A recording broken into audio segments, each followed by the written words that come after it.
Hello everyone, welcome to nursing chronicles YouTube channel. आज की इस वीडियो में हम नॉट सेट 6 के लिए कुछ इंपॉर्टेंट मल्टीपल चॉइस क्वेश्चन को देखेंगे। सबसे फर्स्ट क्वेश्चन है हमारा, विच ऑफ द फॉलोइंग में इंटरफेयर विद वुंड हीलिंग।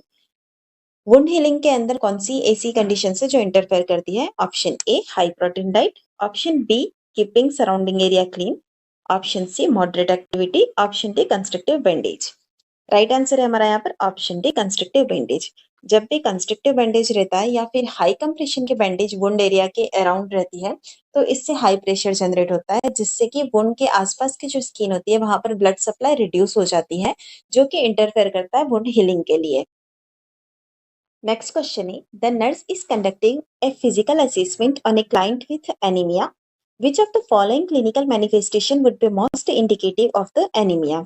यहाँ पर हमें कंडीशन दी गई है एनीमिया की। एक नर्स है जो कि फिजिकल असेसमेंट कंडक्ट कर रही है एनीमिया वाले पेशेंट के ऊपर। निम्न में से कौन सा ऐसा क्लिनिकल मैनिफेस्टेशन है जो कि एनीमिया की कंडीशन को मोस्ट इंडिकेटिव है? Option A BP 146/88 mm of Hg, option B shortness of breath, option C weight gain of 10 pounds in 6 months, option D pink complexion. Correct answer रहने वाला हमारा यहाँ पर option B shortness of breath, क्योंकि हमारे पास यहाँ पर कंडीशन दी गई है एनीमिया की, जिसमें कि आरबीसीज कम होती है और हीमोग्लोबिन भी कम होता है। हीमोग्लोबिन का काम होता है ऑक्सीजन कैरिंग कैपेसिटी का, तो हीमोग्लोबिन ही कम है तो ऑक्सीजन भी लेस होगा। इसकी वजह से क्लाइंट एक्सपीरियंस करेगा शॉर्टनेस ऑफ ब्रीथ। इसके अलावा यहाँ पर दिया गया पिंक कॉम्प्लेक्शन। तो कॉम्प्लेक्शन जो होता है एनीमिया पेशेंट के अंदर जो पेल कलर का होता है, और बीपी हाइपरटेंशन दिया है लेकिन एनीमिया है तो हाइपोटेंशन की कंडीशन देखने को मिलेगी। इसी के साथ ही वेट गेन की जगह वेट लॉस देखने को मिलता है। नेक्स्ट क्वेश्चन है, a client approached nurse asking for advice on how to deal with his alcohol addiction. Nurse should tell the client that the only effective treatment for alcoholism is. एक client है जो कि nurse को approach कर रहा है, उसे advice चाहिए how to deal with his alcohol addiction. Alcohol addiction से वो कैसे डील करे। तो ऐसी कंडीशन के अंदर नर्स उसे क्या आंसर करेगी? For effective treatment of alcoholism. Option A है आपका psychotherapy, option B total abstinence, option C aversion therapy, option D electroconvulsive therapy. Correct answer रहेगा हमारा यहाँ पर option B total abstinence. Total abstinence is the only effective treatment for alcoholism. Next question है, identify the below instrument. आपको image के अंदर एक instrument दिया गया है, बताना है कि यह क्या है। Option A goniometer, option B infantometer, option C stadiometer, option D glucometer. Correct answer आपका यहाँ पर ऑप्शन बी इन्फेंटोमीटर। इन्फेंटोमीटर जो होता है वो इन्फेंट की लेंथ मेजर करने के लिए यूज में लिया जाता है। नेक्स्ट क्वेश्चन है, a client is experiencing anxiety attack, the most appropriate nursing intervention should include. एक क्लाइंट है जो कि एक्सपीरियंस कर रहा है एंजाइटी अटैक को, ऐसी कंडीशन के अंदर कौन सा अप्रोप्रिएट नर्सिंग इंटरवेंशन रहने वाला है? Option A turning on the television, option B living the client alone, option C staying with the client and speaking in short sentences, option D asking the client to play with other clients।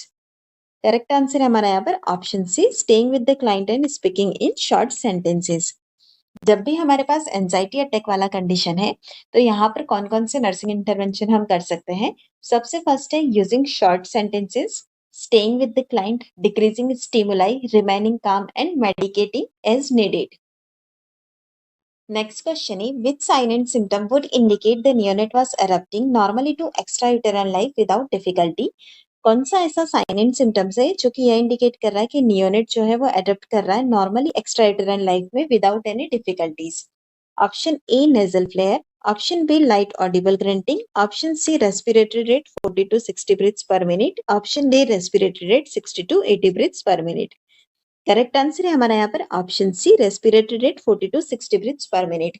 यहाँ पर जो भी option दिए गए उसके अंदर respiratory rate अगर 40 to 60 breaths per minute है तो यह नॉर्मल रेंज के अंदर है। इसी के अलावा जो तीनों ऑप्शन दिए गए वहां पर हमें इंटरवेंशन की जरूरत है।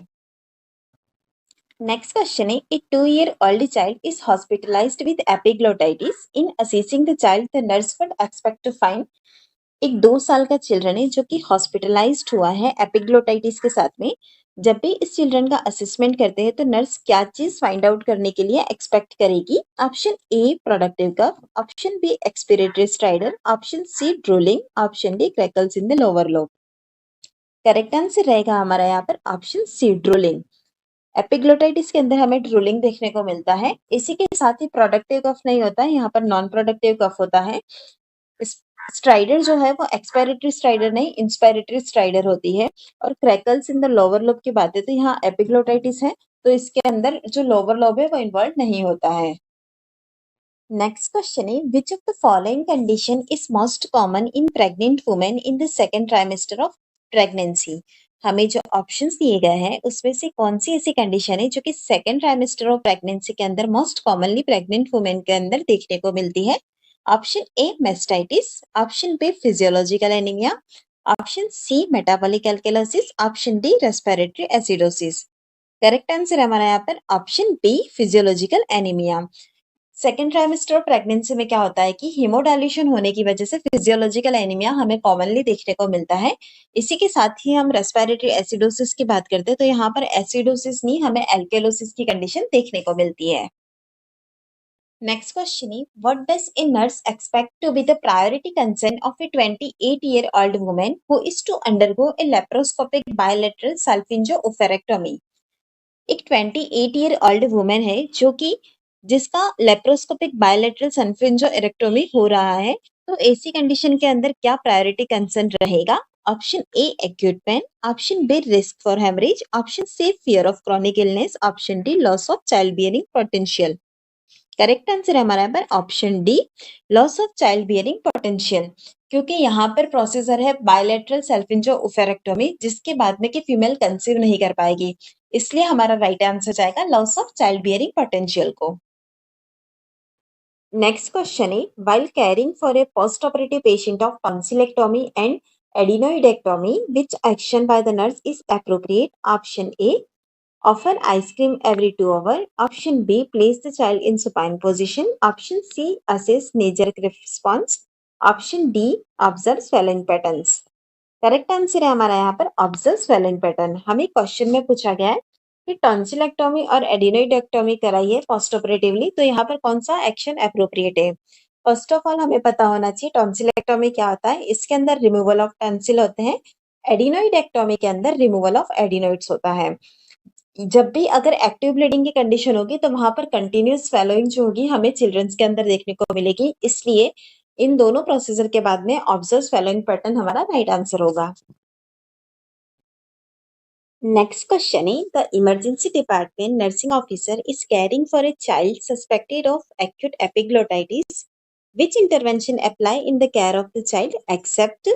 एक इमरजेंसी डिपार्टमेंट के अंदर नर्सिंग ऑफिसर काम कर रहा है, वह केयर कर रहा है एक चाइल्ड की जिसको कि सस्पेक्टेड है एक्यूट एपिग्लोटाइटिस का कंडीशन। इस चाइल्ड की केयर करते वक्त कौन सा ऐसा इंटरवेंशन है जो कि अप्लाई नहीं करना चाहिए?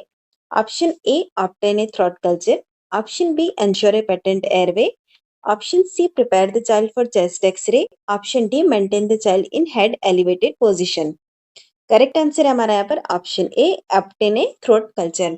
जब भी एपिग्लोटाइटिस का कंडीशन होता है तो थ्रोट कल्चर नहीं कलेक्ट करना है, इसी के साथ ही हमें ऑरल टेम्परेचर भी नहीं लेना है। दो बातें हमेशा याद रखनी है। नेक्स्ट क्वेश्चन है, the nursing officer is assigned to care for 4 clients involved in planning client rounds. Which client should the nurse assess first? एक नर्सिंग ऑफिसर है जिसे कि असाइन किए गए हैं 4 क्लाइंट्स वार्ड के अंदर, तो जब भी इनका प्लान ऑफ केयर एक्ट कर रहे हैं तो कौन से क्लाइंट को सबसे फर्स्ट अटेंड करना चाहिए?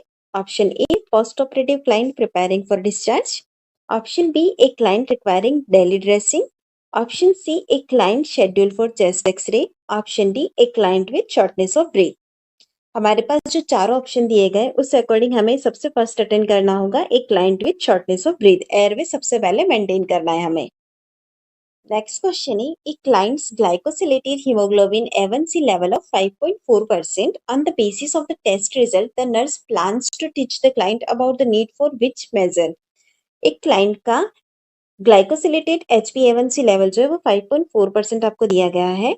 इस टेस्ट रिजल्ट के बेस पर आप क्लाइंट को क्या टीच करेंगे? Option A give whole blood for anaemia, option B euglycaemic condition no need to intervention, option C preventing and recognising hypoglycaemia, option D preventing and recognising hyperglycaemia. Correct answer रहने वाला है हमारा यहाँ पर option B euglycaemic condition and no need to intervention, क्योंकि हमें जो result यहाँ पर दिया गया वैल्यू वो विद इन नॉर्मल रेंज है, तो यहाँ पर हमें यूग्लाइसेमिक कंडीशन मिलेगी जिसके अंदर कि आपको कोई भी इंटरवेंशन नहीं अप्लाई करना है।